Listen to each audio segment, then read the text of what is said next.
Good day. Eric here from TOURNA-MIX, the ultimate mix competition website. Hope you're doing well. Today we're going to talk about mix templates. I think mix templates is a very important topic in mixing. Some of you already have a template, some of you don't. Some of you are confused. Some of you probably have a template even more advanced than mine. Either way, we're going to dive in and take a look at all the ins and outs. When I pull open a new session, it looks like this. Okay, not much happening, but behind the scenes, there's actually a lot of additional tracks. If I press H to open them up, you can see here a ton of extra stuff going on. We'll come back to that in a minute.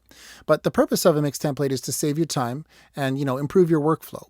So there's certain things that I feel are essential in a mix template. And to be honest, I can't think of any reason to not use some type of mix template. In other words, starting literally from a completely blank session doesn't really make sense to me. And yet there's probably some famous mixer out there right now doing that. But you know what I mean? It's all subjective in the end. But I mean, realistically, there's just some basic stuff you should have in your mix template, stuff that you're going to be doing on every mix, right? So let's take a look at that. Okay, so the first and perhaps most obvious thing to have in your mix template is your group tracks. It's pretty common, most mixers use group tracks for many reasons. You can process them. They make it easier to organize your session, balance your session. There's many reasons to have group tracks. So what do I mean by this? So you can see here all vocals, all instruments, all low, all percussion, all drums. These are my group tracks, okay? They're auxiliary tracks. They don't house audio, they receive audio. And basically, if I were to pull in a session right now, all my instruments would get fed here, all vocals would get fed here, etc. And, if you're the kind of mixer that likes to mix with group tracks, and I think most of us do, it doesn't make sense to have to set this up each time. You might as well just have this baked right into your template. All right, so thing number 2 is your mix bus. A lot of us are using the same plugins over and over again on our mix bus. And even if you're the kind of person that likes to mix it up a bit, you're usually probably pooling from 10, maybe 15 different plugins. I mean, certainly not hundreds, right? Most of us are probably using 3 or 4 over and over again. So for me, for example, I've got an SSL on most of my mixes, so it's there, it's ready to go. Pultec, pretty hard to beat on a mix bus. I got it ready to go. I've got a limiter ready to go. I've got tonal balance. I've got this gain plugin, which can mono my mix just by turning it on or off. So, it's all ready to go. And again, it doesn't make sense to set this up each time. So I highly advise, group tracks as a starting point and mix bus as a starting point. Probably the next most important thing for me would be setting up your effects. Okay, so if I press H again here to open up all my hidden tracks, okay, down near the bottom, I've got all of my effects. So I'm just going to unhide those, okay, bring them back out into the open. And you can see here I have, whatever that is, a dozen effects all set up and ready to go. So if I open up the mixer, all right, there they are. And I actually, this isn't essential, but I like to send all of my effects to an all effects auxiliary so I can easily mute my effects as a whole, or solo them as a whole, or even raise the global level at any time during the mix if I so choose to. So that's something to consider. But the idea here is that we have all of our main effects, okay, set up and ready to go.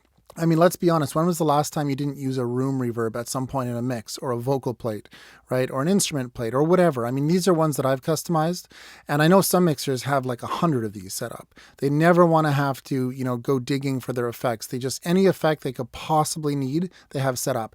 I don't tend to do that. I just have the ones that I know I'm going to use, and I leave a little room for creativity. Maybe during a mix, I might create a new one. But I mean, again, like I use microshift a lot on vocals. It's ready to be sent to. And that's the basic idea. Get this stuff set up.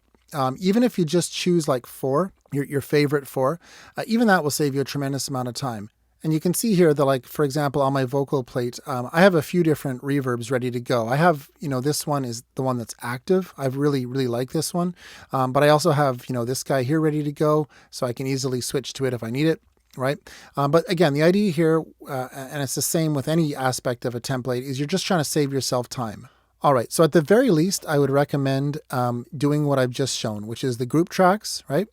The mix bus, plugin setup, like your favorite plugins on mix bus, and your effects. I really can't think of a reason not to have this set up. And I would say that even if this is all you ever do in a template, it's well worth the effort, and it's going to save you hours and hours of frustration over the years. So consider this as a starting point. Now let's get to the more advanced stuff.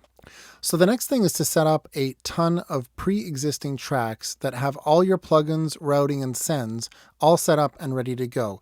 And the idea here is that when you pull in a bunch of new tracks to start mixing, you would then slot them into pre-existing lanes, and in the end, it saves you a ton of time. Let me show you what I mean. So if I open up all those hidden tracks that I showed you before, okay, and unhide them, just give me 1 second here. Okay, so I've unhidden those tracks. You can see them here, or if we take a look in the mixer, you can see a ton of stuff happening. So these are all tracks that I commonly I'm going to be mixing, right? Drums, bass, acoustic guitar, etc. Got lead vocal over here. These are tracks that we find in almost every song. And basically what I've done is I've set them up in advance with all my favorite plugins that I commonly use, all my sends that I commonly use, and all the routing set up in advance. So when it comes time to mix, all we have to do is pull our tracks onto these tracks, and then a lot of the work is set up and ready to go, right? We don't have to menu dive as much. We don't have to go finding, our sends, like, oh, where's my send? Oh, where's the reverb? Oh, no, it takes too long, right? All that stuff is set up, and you become very familiar with it. Like send 40 is my room reverb. So I can quickly get to that on any track and just boom, reverb. I've got my lead vocal, all my favorite sends here that, again, you get to know them. Like send 60 for me is my micro shift. This is my stereo delay. Becomes like second nature. So when it comes time to actually mix, you can be very creative and very quick. Okay. So that's the idea. It is a bit of work though, when you first pull in your tracks. Let me just show you what I mean. All right, so I've pulled in a full session here, you can see, and right now they're just sitting at the very bottom. You can see all these pre-existing lanes are ready to go and all the tracks are at the bottom. So what you end up having to do is, organize all the tracks in some way so that you know what's what. And then you have to manually pull them up onto the pre-existing lane. So I would pull this all the way up here. Where are we? All the way up here to the kick in and kick out. All right. So now these tracks are, slotted into the right area. The routing is already done. These two are being routed to my kick auxiliary, which eventually ends up at my drum bus and eventually ends up over here at the all drums. It's all done for me, as is, any sends. In this case, with a kick drum, I'm not usually adding effects to it, but I've got my parallel compression send all set up and ready to go. And I've got my parallel compression tracks all set up here with the right compressor set up. This is one I like. It's just all there for me. So what you end up having to do is slotting in all of these tracks onto the right lane. Now, it's not an insurmountable task at all, and it probably takes 10 minutes or less. If you have like 100 tracks in a song, it can definitely be a bit of work. And sometimes what happens is you end up with tracks that you don't have in your mix template. Like if you're presented with, 9 didgeridoo tracks, for example. I don't have a didge pre-existing lane. I've never mixed didge. I do like saying that word though. But the point is you might encounter situations where, you're having to make adjustments to your template on the fly to accommodate certain tracks. Sometimes it can get a little messy. And again, if you have a ton of tracks, this could take a bit of time. It's not as easy as just pulling in these tracks and starting to mix is my point. But in the long run, once it's set up, it's well worth the effort because then everything is just boom, here's an EQ. Right? Or limiter. Here's an EQ. Here's a compressor if I need it. Here's a tone knob if I need it. Oh, I want reverb. Boom, I got it. You can see how once you go through the pain of dragging all these tracks up, it's much easier. Now, one quick point I want to mention, and this is very much a personal thing, but you may actually prefer not having pre-existing plugins and sends and things like that all set up in advance. Yeah, it's a huge time saver, and there's a lot of logic behind using the same chain every time you mix, okay, just because it sort of solidifies a workflow for you, and you can just kind of fall into a rhythm with it. But depending on, your personality maybe, depending on whatever, you may prefer having more of a blank slate when it comes to your plugins. And to be honest, sometimes I do find it liberating to ditch all this pre-existing stuff and, just be free to pull open whatever plugin I want. And, in Logic, for example, I can double click there and get an EQ.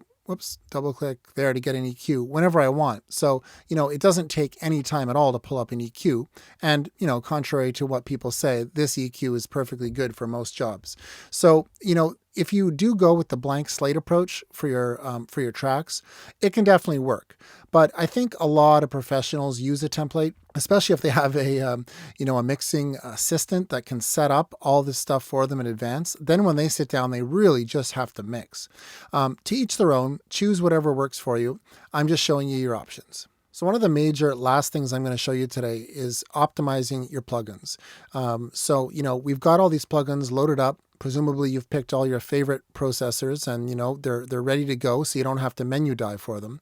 But there's so much more you can do. For example, here's snare. If I were to pull up my snare EQ, I have this set up to kind of reflect my taste. So I have a band here that's ready with a wide Q for boosting the crack of a snare, okay, if I need to.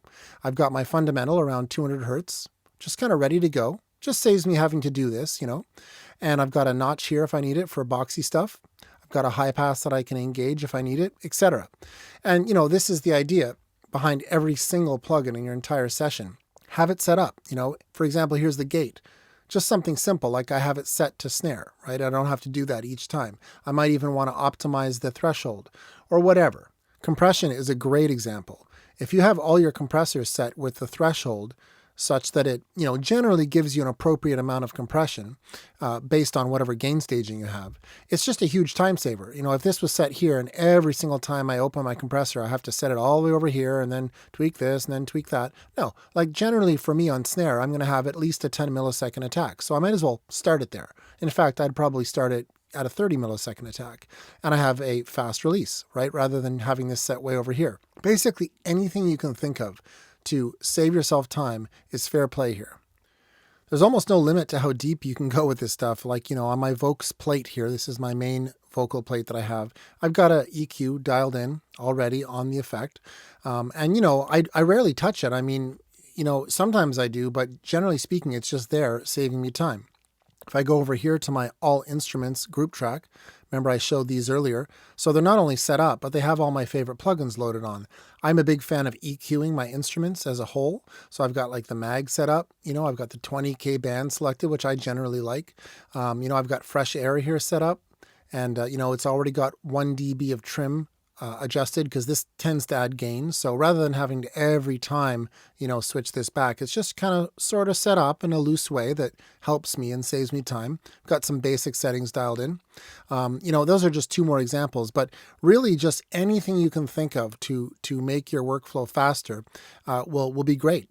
Now, as I mentioned earlier, there are some disadvantages to having things so dialed in, and that is just basically that you could fall into a rut. Now, if it's a good rut, then that's a good thing, but if it's a bad rut, it's a bad thing, right? And so what I always recommend, or at least what I like to do, is every so often take a break from your template and just, especially if you have any new plugins you want to try out, take a break. Keep it simple and just go back to like a blank slate approach for a few mixes. See how it feels. You might find it breaks you out of certain patterns, but in general, most people talk about falling into patterns as being a good thing. You just have to make sure your mixes are sounding good. So those are the main aspects of a mix template that I wanted to discuss today. There are probably other things that could be done, but I really think that what I showed today is the basic idea behind it. And, whether or not you choose to use a full-blown template like this one here, or, a simplified version, just find whatever works for you. It doesn't really matter. Whatever your happy place is for workflow, that's all you need to worry about. I actually flip-flop between using a full-blown template like this and using a far simpler one. Often I'll just completely ditch all of these pre-existing lanes here and just keep, my effects, my mix bus, obviously my group tracks, which I mentioned earlier. But I won't always use these lanes. It just sort of depends on the song. So either way, whatever template you end up with, I wish you the best with it and happy mixing.